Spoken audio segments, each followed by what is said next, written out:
இன்னைக்கு நம்ம பார்க்க போறது துவரம் பருப்பு தோசை எப்படி செய்யறது அப்படின்தாங்க. வாங்க எப்படி செய்யலாம்னு பார்க்கலாம். அதுக்கு முன்னாடி நம்ம சேனலை நீங்க இன்னும் சப்ஸ்கிரைப் பண்ணலனா மறக்காம சப்ஸ்கிரைப் பண்ணி பெல் பட்டனை கிளிக் பண்ணிக்கோங்க.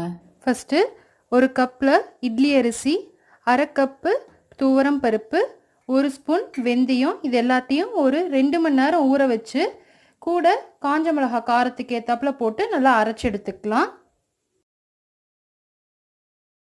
2 மணி நேரம் ஊற வச்சு இது மாதிரி நல்லா அரைச்சி எடுத்தாச்சு. இதை நம்ம ஒரு தாளிப்பு தாளிச்சுக்கலாம்.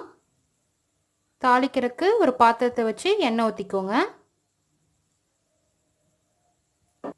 எண்ணெய் காஞ்சோன்னே கடுகு போட்டுக்கோங்க.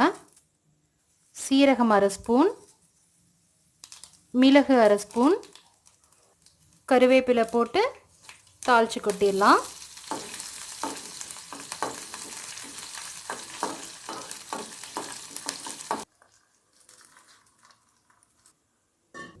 இதை நல்லா மிக்ஸ் பண்ணிக்கோங்க. இப்போ நம்ம இதை தோசைக்கல்ல ஊற்றிக்கலாம். தோசைக்கல்லை வச்சு நம்ம மாவு ஊற்றிடலாம்.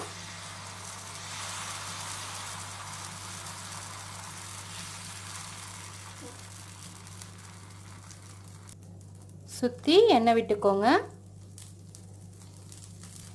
மீடியம் ஃப்ளேம்லேயே வச்சு நல்லா வேக விடுங்க. இப்போ வெந்துருச்சு, நம்ம திருப்பி போட்டுக்கலாம்.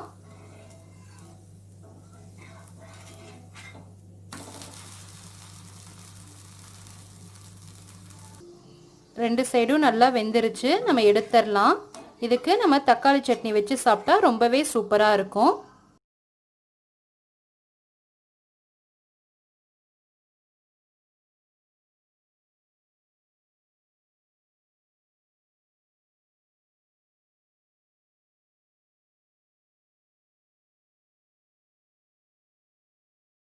அவ்வளோதான். இப்போ ரொம்பவே டேஸ்டான தோசை ரெடி ஆயிருச்சு. இது மாதிரி நீங்கள் வீட்லேயும் செஞ்சு பார்த்துட்டு எப்படி இருக்குன்னு கமெண்ட்ஸில் சொல்லுங்கள். மறக்காமல் நம்ம சேனலை சப்ஸ்கிரைப் பண்ணிக்கோங்க.